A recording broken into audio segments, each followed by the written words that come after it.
What up, hottie hunters? This is Clay with Clay's AC and Auto Repair and the Clay Way here in Muskegon, Michigan. And if you're hunting for hotties, well, I got them right here. We're going to test the question of, can we teach a hottie how to do brakes on a car? Now we got this Jeep right behind us, and we got my hot wife. We're going to teach her a little something about brakes. Okay, we've got some rear brakes on the back of the Jeep that we have to do. And I thought this would be a good time to teach my wife a little something about brakes. And I figured I'd teach you too. So we might as well take a look. Now, I ain't the smartest or sharpest tool in the shed, but I know when women are hot. And I know a little something about brakes after 2 decades. Maybe not all, but I definitely know a little something. But let's talk about how brakes work. All right, so you got a brake pedal. Everybody knows that. Anybody who drives a car, they know they have a brake pedal. Well, what happens is at the bottom of this right here, which is called the master cylinder, a pin will push in it. And then if we look down the sides right here, we're gonna see most of the time 2 brake lines coming off of it. And what that does is that forces brake pressure and brake fluid through these lines, which then compress your calipers. Now you might say, well, Clay, there's also an ABS system. Well, here's the thing about ABS. ABS does not actuate until it feels one of the wheels slipping. And then when it actuates, there's a bunch of little motors inside there that cause the brake pedal to go, and it pushes them really super fast, which allows your tire to have pressure and then lose pressure and have pressure. It's basically doing the work for you. If back in the day when they had manual brakes or, assisted brakes as they came in the future, they wouldn't have that. And if you were sliding, you should take the impulse to push your brake pedal like this. Now, the good thing about ABS systems, which a lot of people probably don't know, is if the ABS malfunctions, meaning you have a bad wheel speed sensor or you have them pesky ABS lights on or whatever, it's designed to go past that. You should never lose your brakes from the ABS motor going defective. That doesn't mean it doesn't happen, but the likelihood is like something like winning the lottery or something like that. Okay, so if you're wondering what this tube is for that goes into your brakes, this is called a brake booster. So when the engine is running, the reason that your pedal is softer than when it's off is because this creates vacuum, and this draws vacuum from the engine. So what this is doing is this is sucking, this line sucks. And when we start up our vehicle, right now our pedal will be hard. And when we start up our vehicle, our pedal will get a little bit softer. The reason that's happening is because that has vacuum to it. That allows, when you push your pedal down, it assists with pulling that piston and pushing that massive force of fluid down them lines. Now, without going down the rabbit hole crazily, if you have a vacuum leak in your engine, it will run poorly. That's for a different video though. But you don't want to have vacuum leaks in your engine because that engine is designed to run at a certain amount of vacuum, and it's necessary to make things function properly. Pull PCV valves, intake pressures, different things. We'll get into that another time. Now on top of our master cylinder is what's called a reservoir. And on the top of our reservoir cap, it'll tell us exactly what kind of fluid to put inside there and what we need. So if you're ever questioning what type of fluid you get inside there or you need to put in there, just look on the top of the cap or your owner's manual, which is where you should look for everything. Things like not to drink your battery acid, which you should know. It used to be back in the day, they would tell you things like how to adjust your valves, but now they just tell you not to drink your battery acid, which would seem to be common sense, but not so common any longer.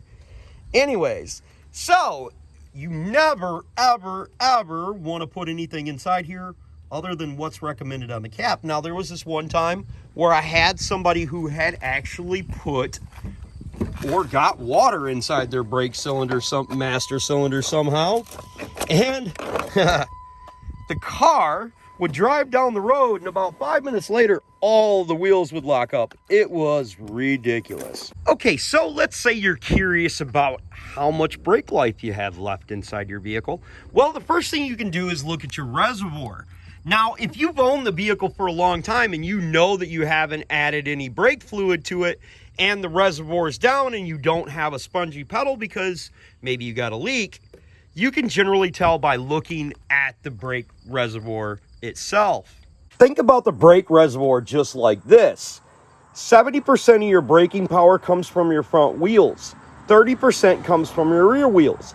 So if you're about halfway down, that more than likely means that your front brake pads are probably about 30 to 40% life left. You're going to change front brake pads generally 3 times to every 1 time you change the rear brake pads. So looking at your brake reservoir gives you a good indication of where your brake pad life is. But there's also another way to check them as well. Now there's also another tried and true way to tell if your brake pads are wore down significantly. And that's by looking at your pins. You can kind of see how this accordion is got a little bit more movement in it than this one. So if your brake pads are wore down, as they wear down, your caliper is going to move backwards and it's going to push towards these. I'd be willing to bet that these brake pads are about at the end of their life. So we're going to go ahead and change these ones out as well. Now on most vehicles, there's lots of places you can jack them up. In this situation, I'm going to jack it up by the rear differential, and that's a very sturdy component. But oftentimes below your doors, there's going to be pinch welds, and I'll show you what them look like. Now below your doors, you're going to see what's called pinch welds. Now, you don't really jack it up down there. You would jack it up where you see these pinch welds right here. That's where 2 or 3 pieces of metal come together on the body to hold it together. Now in this situation, we have a frame rail as well, so we could jack it up there too. But you can jack it here. This is a safer spot, but this is generally on a lot of cars nowadays, they only have pinch welds. They won't have that big old encompassing frame rail for you to put it on. Now, for you hotties out there that have men that don't have pneumatic tools or super sweet impacts like this, you might use a breaker bar. So before you lift up that tire, make sure you loosen up these lug nuts. Then you lift up the vehicle. And because I don't want none of you hotties getting hurt, put a jack stand underneath there just for safety. I don't even really set it down on the jack stand, but I got it up underneath my pinch welds just to make sure you don't get hurt. And remember, no matter who you are, hottie or naughty, if anyone else can do it, you can do it too. The wife says she really don't like the dialogue that I'm using. And I tried to explain to her, all of us YouTubers that make how-to videos are basically just prostitutes. Okay, so when we push on that brake pedal, what happens is it sends fluid down through here and pushes out these cups that are in the center here, applying pressure. Now, these are called slides. Now, there's different types of slides on different types of vehicles. Sometimes they're pins, sometimes they're bolts. There's all sorts of different ways that these actually work, but for the most part, the basic function of them is the same. The cup pushes out, these slide, and it compresses, stopping the wheel. Now in this situation, when we see it all grooved up like this, we should take it and have it turned. I'm probably not going to do that because I want to finish this video today, so I'm just going to put some pads on it, which is called pad slapping. This is not good, nor is it the right way to do it. But I'm doing it so I can show you the brakes and show you how this works and how to get these clean and some little tips and tricks and blah, blah, blah, blah, blah. So all you little hotties out there can put this thing back together. Okay, so over time, as that brake fluid pushes in here, it's going to push out that plunger right there, which is called our piston. Well, if it pushes out so far and it starts to grind your brakes like this, more than likely pretty soon, you're going to get a leak right there. And then that's going to require you rebuilding the caliper or replacing it. Sometimes on different makes and models, it can be kind of pricey. On Pat's car, I waited a little bit too long, just like I did on this one, to replace them rear brake pads. And I ruined the caliper. Well, it only cost me $135 for a caliper that normally cost only about $35. So make sure you don't do that. Now, before you take out your bolts or remove your pins or any of that stuff, we want to take a look and make sure that the brake pads that we got are the right brake pads. Dude, you do have no idea how many times I've gotten the wrong brake pads from the store, either because I'm ignorant or because they didn't listen to me down at the parts store. Most of the time, you'll find out it's you or it was me. Yep, these are definitely the right ones, and if we would have took them all apart, then we would have had to put them all back together so we could get to the store to get the right ones. Ugh. Okay, like I said, before you go crazy taking off them brake pads, I'm going to show you a neat little trick that I've been doing for a couple of years now. We'll see if it works on this situation. When we need to replace a rotor, it's very simple. We can grab a flathead screwdriver that is designed for pounding on. We can put it up between the brake pad and the rotor back itself, and we can drive it in there with a hammer. Now at this point, we want to pretend like we're playing the game just a tip to see how it feels. We're going to stick that screwdriver barely in there. Now we want to be extremely gentle. We don't want to force this back and force it right up inside there. This works a lot better when you're doing it on a front wheel drive car because you can turn it. So I don't know if in this situation we're going to be able to do it, but we can give it a try. If our caliper is good, we should be able to just put it in there, push it back a little bit. And when you're pulling on it, so we're going to pull it back this way and we're pushing that caliper piston back in there, we're going to gradually just apply pressure. We don't necessarily need to reef it and jerk it and act all crazy. We just got to apply pressure backwards, pushing in the piston, and then that'll leave pressure off of our rotor. And now we can start taking out these bolts. I'm also going to show you the other couple of ways you can do it because maybe you're not replacing the caliper, and when you put this screwdriver inside there, you could damage the rotor itself, and we don't want to do that. Now I'm going to remove what are called the caliper pins or the caliper bolts so I can take my caliper off. For complete transparency, I hadn't removed one of these calipers in a while, and it took me a moment to figure out exactly how they came off, but they were supposed to come from the top and swing downward, then pull up on them. I do get it off, Don't leave your caliper hanging. Nobody wants to see your dangle your angle. Angle your dangle. These brake pads have probably been on here since it was new. It has 170,000 miles on it, and they're kind of a challenge to get off. Started making noise a couple days ago. Look like they've been on here for 10 years. Yeah, probably more like 15 or 16 years, dummy. And this brake pad is supposed to lift up and out of here, not go backwards. Now, in my situation, I didn't compress my caliper all the way down because I wanted to show you some of the other tricks and the other ways that you can do this. But one of the most important things about brakes is that these move in and out. That's extremely crucial because what'll happen is it'll cause your brake pads to wear unevenly.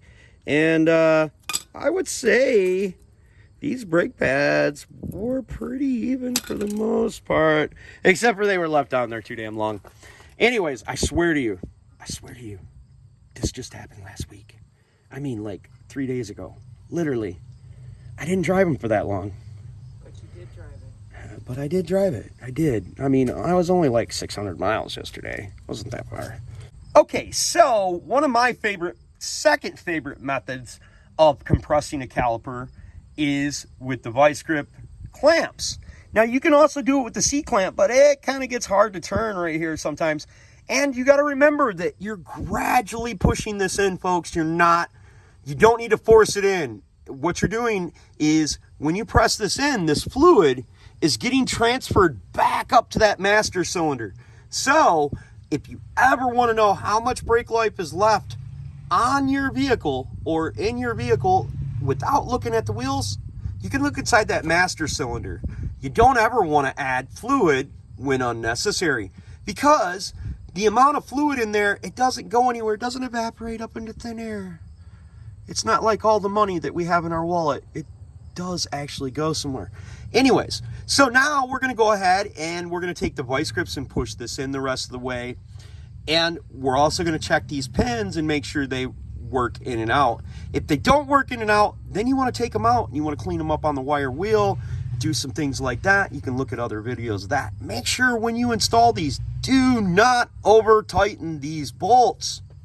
Jeeps are notorious, and I mean notorious, for stripping out right here because people over tighten these things. You don't have to. You need to think about how this system works. This is just a carrier mechanism for the brake caliper. Look up the torque specs, tighten them down, but don't sit there and reap them down with the stinking long freaking breaker bar, dude. You'll strip them out. If you do, though, oh, Clayboy's got a fix for you. You can check that out on my Jeep Wrangler stripped out caliper bracket bolt fix. It's ingenious, and it only cost a couple dollars. Normally, what people would do is they put a Healy coil in here, which isn't very strong. And I believe that the fix that I do on the Jeep, which is a backing, what's called a T-nut, is ingenious, and it works really well. Anyways, hopefully Cameron put a card up there for you guys to check that out because it's neat stuff. So don't over tighten these. Put a little bit of blue Loctite on them, torque them down, put them down snug, and they won't ever come out. I'm telling you, they really don't have a whole lot of pressure behind them. All that's supposed to be doing is this is supposed to be moving up and in here. Now, if you're using the vice grip method like me, you just put it simply on the back of there and down inside the cup, and you want to get it to where it's easy enough for you to push it together. You don't have to reef it together. So I'm going to loosen this up just a little bit. Then it's comfortable, and I should be able to push it in. And as it holds there for just 2 or 3 seconds, it'll gradually push that cup inward.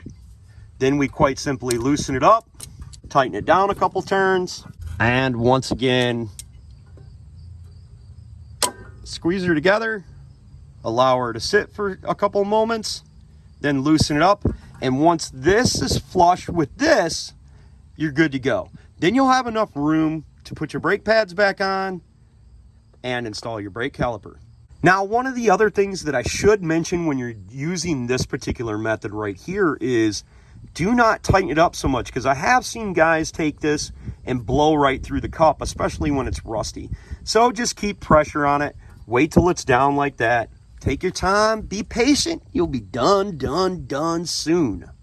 Now I'm going to show you something that's most overlooked by most people. I've literally seen mechanics take brake pads out of the box, not be able to get them to fit properly, and they would grind the brake pad.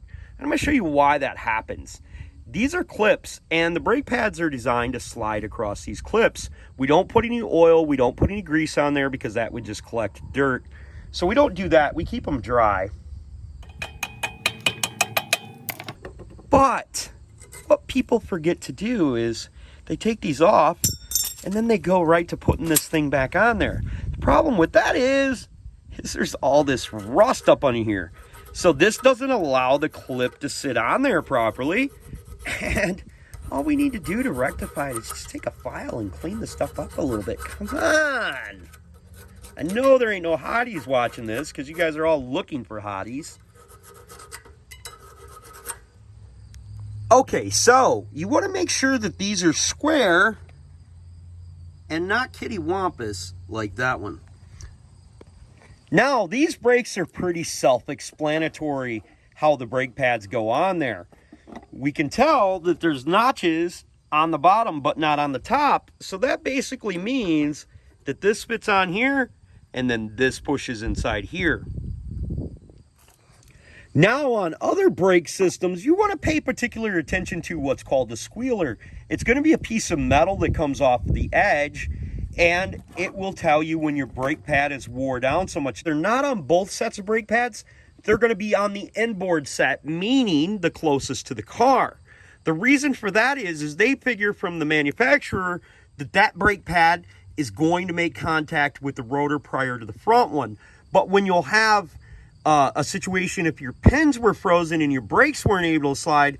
It could be either one, and you may not even know it. Now, this set of brake pads doesn't have a squealer on it at all, and that's why when they got down really super thin, they just went off one day, and hence my bent up rotor. But I had driving that needed to be done, and I figure if anyone else can do it, I can fix it later too. Now there'll be times that you go to insert these and these won't insert in there very easily, and you need to get them clamped inside there. This does clamp inside that caliper piston because it holds it up against the piston as well. So when it's traveling back and forth, it's moving with it. So we need to make sure we get that in there appropriately. So what we do is we just take a set of pliers, bend a couple of these down. You might even be able to do it with your fingers, and then get them pushed all the way up inside the caliper. Once they're pushed up in there completely, they'll rest up against the back of the piston, just like this. Now there's a couple of instances where I've seen people put these on, and if we look at this tube, it's definitely twisted. When we go back to put it back on, make sure it's untwisted when you go to set it in its final resting place. Bazing, bazing. Now when we're going to install these, there's little grooves on the front side of our caliper that these pins should fit in, and we need to make sure that our bolts, slide pins, are pulled back so we're able to get the caliper to slide on when we knock it on. Once again, double checking and making sure we don't have any kinks in here. We can put the caliper on and everything should be fitting nice and flushly, like floating-ish. Now we can wiggle the caliper around and put this on. Now I want to tell you folks something that I've noticed over the years when people install brake calipers. Generally, when they install brand new brake calipers, they often lose their minds and accidentally put one caliper on the wrong side. And what you need to always pay attention to is that your brake bleeder, which is back here, is always at the top. Now, when you install brake pads on a vehicle, you never should have to bleed the brakes. As long as you didn't take the brake line off or lose any brake fluid, you do not need to bleed brakes. You probably have another problem or possibly a misadjusted brake shoe. Lots of things can happen while you have a spongy brake pedal. You could have a bad caliper that's not that's sticking all the time, that's getting hot, which is causing you a vibration that you could never figure out, but it's actually just a sticky caliper, which it'll wear your brake pads out quick enough, you'll figure out that vibration. So now we can go ahead and put the bolts in, torque them down, and put our wheel back on. Tomorrow, I'll be putting on a new rotor. Now for brakes to work properly, we want the proportion of fluid going to each wheel to be even, or as close to even as possible. That's why we go through and go ahead and change the other side, even if you just replaced the brakes not too long ago and you possibly had a bad caliper and possibly burned up like your inboard or your outboard brake pad. I always recommend changing both sides at the same time so it keeps even pressure. Remember, if a hottie can do it, you can do it too. God bless, folks. Have the best of days.